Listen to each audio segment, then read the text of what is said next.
Hello everyone and welcome to comfortable studies. मैं हूं Parul ma'am और आज हम क्लास 7th की साइंस का लेसन नंबर 17 फॉरेस्ट अवर लाइफलाइन, इसका हम एक वीडियो में तो आधा पार्ट पढ़ चुके थे। पेज नंबर 212 तक हमने कवर कर लिया था और उससे आगे हम आज करेंगे। तो उसमें पिछली वीडियो में बताया था कि फॉरेस्ट में जो बच्चे गए हुए हैं घूमने के लिए, उन्होंने देखा था कि सारे एनिमल्स, बर्ड्स सभी जंगल में, फॉरेस्ट में एक दूसरे से एसोसिएट होके रहते हैं, एक दूसरे के ऊपर डिपेंडेड होते हैं। तो टीबू नाम के एक बच्चा जो जंगल के आसपास ही रहता है, उसने बच्चों को बताया कि सिर्फ एनिमल्स ही नहीं, इनफैक्ट कुछ लोग भी, कुछ ऐसे ट्राइब्स हैं, कुछ ऐसे लोग हैं जो जंगलों से बहुत ज़्यादा जुड़े हुए हैं और यहीं रहते हैं। तो इसमें बताया है आगे कि they may belong to different tribes. Tibu explain that these people depend mostly on the forest. ये लोग जो होते हैं, जो ट्राइब्स होते हैं, ये जंगलों पर डिपेंड करते हैं। किस तरीके से करते हैं? फूड के लिए, ये खाना यहीं से प्राप्त करते हैं। Shelter, water and medicines. Medicines कैसे? जो पेड़ पौधे होते हैं, उनकी जो जड़ी बूटियाँ होती हैं, उनके पत्तों को, उनके पास इतनी नॉलेज होती है। They have a knowledge about many medicinal plants in the forest. मतलब जंगल में कौन कौन सी औषधि, कौन कौन सी पत्ती या जड़ या फिर स्टेम का जूस किस तरीके से यूज़ किया जा सकता है एज अ मेडिसिन। तो ट्राइबल पीपल को ये सब बहुत अच्छे से पता होता है। वो अपनी ट्रेडिशन, कल्चर को बहुत अच्छे से संजो के रखते हैं। While बूजो was drinking water from a small stream, एक जंगल में ही एक पतली सी एक स्ट्रीम बह रही थी, उसने उसमें से पानी पिया। बहुत फ्रेश पानी होता है वहाँ का। He saw some deer crossing the stream, उसने देखा कुछ हिरन क्रॉस कर रहे हैं। They disappeared into the bushes, वो जंगल में गायब हो गए। The dense bushes and the tall grass provide animals with the food and shelter, उनको फूड और शेल्टर मिलता है। ठीक है, नेक्स्ट है they also protect them from carnivorous that live in the forest. और ये जो बुशेस होते हैं, जो ग्रासेस होती हैं बड़ी बड़ी, वो उन एनिमल्स को, कार्निवोर्स एनिमल जो होते हैं, तो इसमें हमने पढ़ रखा है ना कि जो कार्निवोर्स कौन से होते हैं? जो कि एनिमल फ्लैश या को खाते हैं, उनका फूड ही फ्लैश होता है। ठीक है, तो वो जंगल में रहते हैं, उनसे भी प्रोटेक्ट करते हैं कौन? Bushes. Tibu then started looking closely at the forest floor. Tibu जो है, जो जंगल का द अर्थ थी, मतलब फ्लोर जो था, उसको देखने लगा। Soon he called and showed the children droppings of some animals. उसने अब थोड़ी देर बाद में बच्चों को बुलाया कि इधर आओ, देखो ये क्या है। तो वो क्या था? वो ड्रॉपिंग्स था। What is droppings? जो वेस्ट मटेरियल एनिमल्स रिमूव करते हैं अपनी बॉडी से, एक्सक्रीट करते हैं, उसे कहते हैं ड्रॉपिंग्स। जैसे कि हर एनिमल अलग अलग तरीके से, जैसे बर्ड्स की ड्रॉपिंग अलग तरीके की होती है और बड़े बड़े एनिमल्स की अलग तरीके से होती है। And explain the difference between various types of droppings. और उसने बताया कि ड्रॉपिंग देख करके बता सकते हैं कि ये किस एनिमल का ड्रॉपिंग है। प्रोफेसर अहमद ने बताया कि जंगल में जो ऑफिसर्स होते हैं, जिन्होंने उनके बारे में स्टडी किया होता है एनिमल्स के बारे में, वो किसी भी एनिमल की प्रेजेंस बता सकते हैं कि अभी यहाँ से कौन सा एनिमल गुजर के गया है, bye there droppings and footprints. उनके पैरों के निशान से और ड्रॉपिंग से वो बता सकते हैं। जिसको नॉलेज होती है वो बता सकता है। Bujo called everyone and showed them a large decaying heap of animal droppings. Bujo ने बच्चों को अपने पास बुलाया और दिखाया कि बहुत बड़ा टीला जैसे होता है, इकट्ठा हुआ एनिमल ड्रॉपिंग्स का था। Several beetles and grubs were feeding on the heap and a bunch of seedlings was sprouting. उसने दिखाया कि एक बहुत बड़ा ऊपर टीला जैसा है और उसमें जो है कुछ सीडलिंग्स भी स्प्राउट कर रहे हैं, कुछ बीज भी निकले हुए हैं, पेड़ पौधे से छोटे छोटे से निकले हुए हैं। These seedlings are of the herbs and shrubs. तो ये किस चीज़ के थे? ये herbs और shrubs के थे। तो जो एनिमल्स जो भी खाते हैं, तो उनके बीज अगर स्टमक में रह जाते हैं तो वो एज अ वेस्ट जब निकल जाते हैं बॉडी से, तो वो क्या, किस वजह से फिर वो कहीं भी वो ग्रो कर जाते हैं।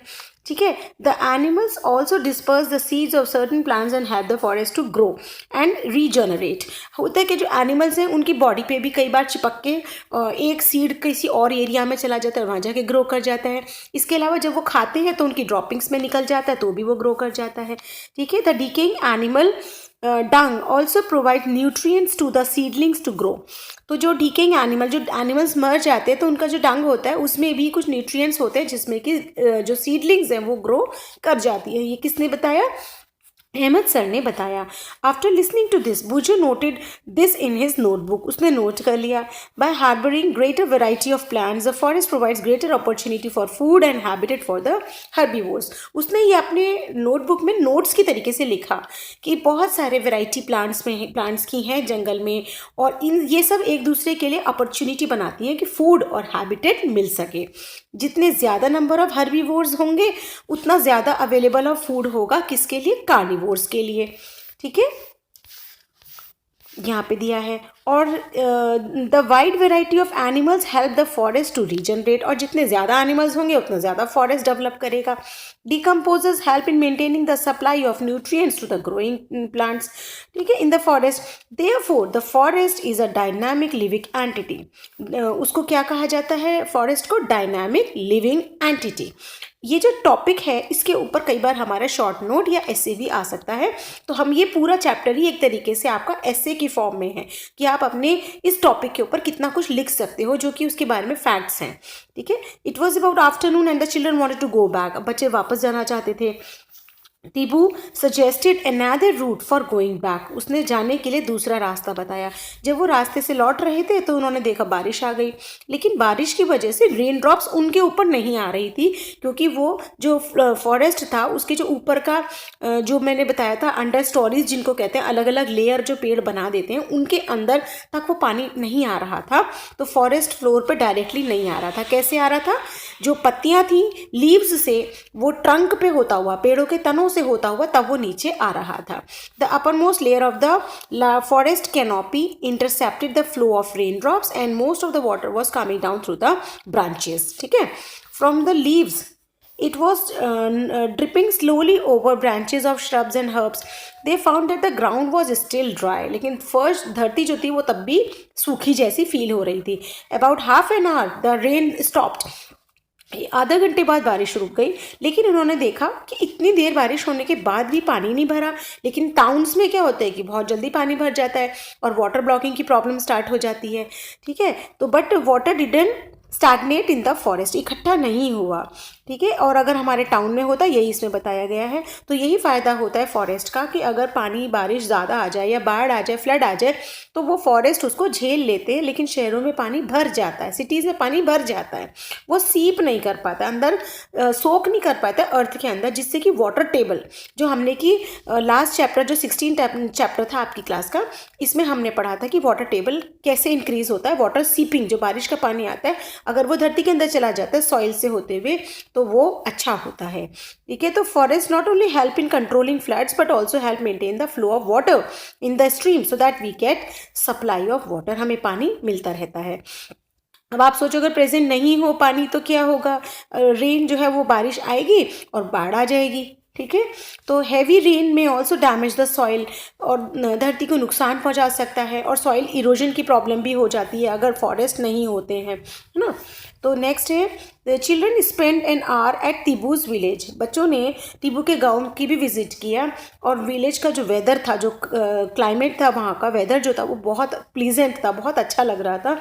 Villagers told them due to the surrounding forest they receive good rainfall. उन्होंने बताया जंगल पास है इसलिए हमें बारिश बहुत अच्छी मिलती है। Air was also very cool, noise pollution नहीं था। एक और इसका फैक्टर है कि जो जंगल होते हैं, जो फॉरेस्ट होते हैं, वो नॉइज़ को अपने अंदर एब्जॉर्ब कर लेते हैं। ठीक है, the children learned about the history of the village, उन्होंने उनके बारे में जाना। ठीक है, next is the area were created after clearing the forest about 60 years ago. उन्होंने बताया कि जो ये एरिया था हमारा, ये 60 साल पहले करीब थोड़े से जंगल साफ करके बनाया गया था। उसके ग्रैंडफादर ने बनाया था कि village was not as large, इतना बड़ा नहीं था, विलेज छोटा सा था और ज़्यादा जंगल को नहीं काटा गया था। लेकिन बाद में construction of roads, buildings, industrial development, increasing demand of food, wood, pressure on the forest and started vanishing, इन सब चीज़ों की वजह से जंगल जो है वो गायब होने लगे थे। ही वॉज नॉट हैप्पी, उसको नहीं अच्छा लगता था कि जंगल जब कटते थे। ठीक है, और जो वो रीजनरेट नहीं हो पा रहे थे बहुत सारे, क्योंकि इंटरडिपेंडेंट है। फॉरेस्ट में सारी चीज़ें एक दूसरे के ऊपर डिपेंडेड हैं। अगर एक भी फैक्टर डैमेज होता है तो सारे फैक्टर्स पे इफेक्ट पड़ता है। ठीक है, तो प्रोफेसर अहमद ने बताया, we didn't things wisely, we could preserve forest environment as well as our development. जंगलों को बचाने से हम अपना डेवलपमेंट भी अच्छा कर सकते हैं। Children prepared a few picture to show the consequence of such to the event. तो बच्चों ने कुछ ऐसी पिक्चर्स भी कलेक्ट करी जो कि वो जो इवेंट हुआ था उसके लिए, कि जहाँ पे पेड़ कटने की बात चली थी, तो उसके लिए भी बच्चों ने पिक्चर कलेक्ट कर ली थी। ठीक है, next is at the end of the visit Professor asked children to sum up the importance of forest. The children wrote, forests provide us with oxygen, they protect soil, provide habitat to large number of animals. Forests help in bringing good rainfall in neighboring areas.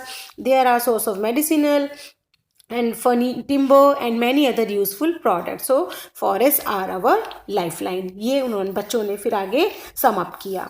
ठीक है, तो ये देखो picture दिखाया, इसमें दिखाया है कि ये जो यहाँ पे फॉरेस्ट ख़त्म हो गए हैं तो पोल्यूशन बढ़ रहा है, यहाँ पे भी पोल्यूशन है, और यहाँ पे देखो ये इसका इफ़ेक्ट किस में पड़ने लग गया है, फॉरेस्ट पे भी पड़ता है जो हम पोल्यूशन करते हैं, जिससे कि ये भी पेड़ पौधे भी सूखने लगते हैं। ठीक है, तो ये इस चैप्टर में इतना ही था, और आगे ये जो आपके नोट्स हैं आप इनको पढ़ सकते हैं। बाकी ये जो आप लिख सकते हैं कि किस तरीके से अगर हम फॉरेस्ट को डिस्ट्रक्ट कर दें या फिर उन्हें हम काट दें तो क्या होगा, इसके इम्पैक्ट क्या होंगे, इसके ऊपर आप कोई भी शॉर्ट नोट या ऐसे आ सकता है। तो you should be prepared all the time. तो ये चैप्टर यहीं पर ख़त्म होता है। अगर आपको मेरा पढ़ाना अच्छा लगा हो तो please subscribe my channel, also like and share in your study groups. So happy learning, bye bye.